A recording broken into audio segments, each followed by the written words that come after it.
Single queen YouTube channel එකෙන් අද ඔයාලා එකතු වෙලා ඉන්නේ අපි ගියපු ලස්සන ට්‍රිප් එකක් ගැන බලන්න.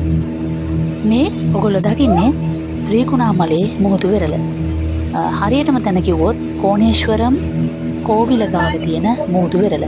මෙතන අපි බෝට් රයිඩ් එකක් ගියා. කෝවිලට ගිහිල්ලා ආවට පස්සේ ඒ බෝට් රයිඩ් එක තමයි ඔයගොල්ලෝ මේ දකින්නේ.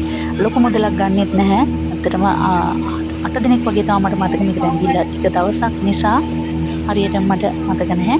සාමාන්‍ය මුදලකට හොඳ බෝට් රයිඩ් එකක් යන්න පුළුවන්. බෝට් ගොඩාක් තියෙනවා. ඉතින් ලස්සනයි මේ බලන්න. අපි කෝණේශ්වරම් කෝවිලට යනකොට කන්ද නැගගෙන පයින් හෝ වාහනයකින් යන ප්‍රදේශය තමයි මේ මුහුද පැත්තෙන් අපි ගිහිල්ලා මේ බලන්න යන්නේ. ඒ අර තියෙන ගල් කොයි විදිහටද මේ පැත්තෙන් පේන්නේ කියන එකේ ලස්සන තමයි ඔයගොල්ලෝ මේ දකින්නේ. මේවා රාවණා විසින් කරපු දේවල් කියලා තමයි කියන්නේ. මොකද මේ හරි අසීරු දේවල් අපිට පේනවා. මේ කඳු පිහිටලා තියෙන ආකාරය හරිම හිතා ගන්න බැරි තරම්. තනිකරම මේවා කළුගල් පර්වත. ඉතින් අපි මේ බෝට් රයිඩ් එක නම් ගියේ හවස් වරුවේ දර්ශනය තමයි ඔයගොල්ලෝ මේ දකින්නේ. මම හිතන්නේ බෝට් රයිඩ් එකක් යනවා නම් හවස 6න් ඉස්සර යන්න ඕනි. ඊට පස්සේ බෝට් රයිඩ් යන්න බෑ. ඒක තහනම් මම දන්න විදියට හරියටම දන්නේ නැහැ කියන. ඉතින් මේ යනකොට මේ ලස්සනට පේනවා අර අය යන මේ ඔතන උඩ කන්ද තමයි අපි යන පාර හරියට අහුවෙන්නේ. අපි උඩට ගිහිල්ලා අපි බලනවානේ රාවණා කැපුම කියන ස්ථානේ. ඒක ලංකාවේ තියෙන විශේෂම ස්ථානයක්. ඒ තැන අපි දැන් මේ ලං වෙන්නේ මුහුදෙන් කොයි විදියටද අපිට පේන්නේ කියලා බලා ගන්න. වැඩිපුරම ලස්සන අපි උඩ ඉඳන් බලද්දී හැබැයි මුහුද පැත්තේ ඉඳන් බලද්දී කොහොමද කියලා තමයි මේ පේන්නේ. ඇත්තටම ඕගොල්ලන්ට පේනවා ලොකු උසකින් තමයි මේ කන්ද පිහිටලා තියෙන්නේ. ගල් පිහිටලා තියෙන්නේ. ඒ උඩ ඉඳන් තමයි අපි අර ෆොටෝස් ගන්නේ, කෝවිල වන්දනා කරන්නේ. ඒ ඔක්කොම සිද්ධ වෙන්නේ.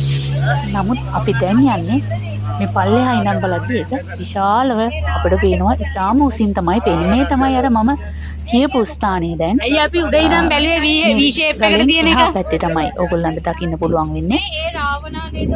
එතන තමයි හරියටම අර රාවණා කැපුම කියන තැන. අපි උඩ ඉඳන් කෝණේශ්වරම් කෝවිල ගාව මග ඉඳන් බලන්නේ මෙන්න මේ ස්ථානේ. මේගොල්ලන්ට පේනවා V shape එකට තියෙන තැන. එතන තමයි ඒ තැන. ඇත්තටම ඒ උඩ ඉඳන් බලනකොටයි පල්ලෙහා ඉඳන් බලනකොටයි ලොකු වෙනසක් තියෙනවා. උඩදිත් අපිට පේනවා මේ පල්ලෙහා කොච්චර පහළින්ද මේ.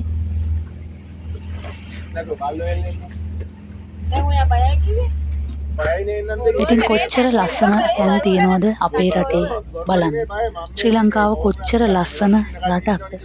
ලෝකේ තියෙන කොයි රටටත් වඩා ලස්සනම රටක් තමයි මේ රට. ඒකයි පිට රටවල අය අපේ රට හොයාගෙන එන්නේ බලන්න. ඒත් අපේ රටේ අයට වැඩි අගයක් නැහැ. ඇත්තටම ත්‍රිකුණාමල පැත්තේ අපි කවුරුණත් යවෙන්නේ බොහොම කලාතුරකින්. මොකද ඒක දුර නිසා. ඒත් ඇත්තටම ගිහිල්ලා බලන්න ගොඩාක් චාරිත තියෙනවා. අපි ඒ ගිය ගමනේ තවත් අපි දැකපු සුන්දර තැන් ඕගොල්ලන්ට බලන්න බලාපොරොත්තු වෙනවා. ඒකට කළ යුතු එකම දේ තමයි අපේ සිංගල් ක්වීන් channel එක subscribe කරලා තියාගන්න. එතකොට අපි දාන හැම වීඩියෝ එකක්ම ඔයගොල්ලන්ට මේ වගේ බලන්න පුළුවන්. දැන් මේ ඉර බැහැගෙන යන මොහොතේ දර්ශනය තමයි ඔයගොල්ලන් දකින්නේ. ඉර මේ ගලට මුවා වෙලා මේ පැත්තෙන් බැහැගෙන යනවා. හරි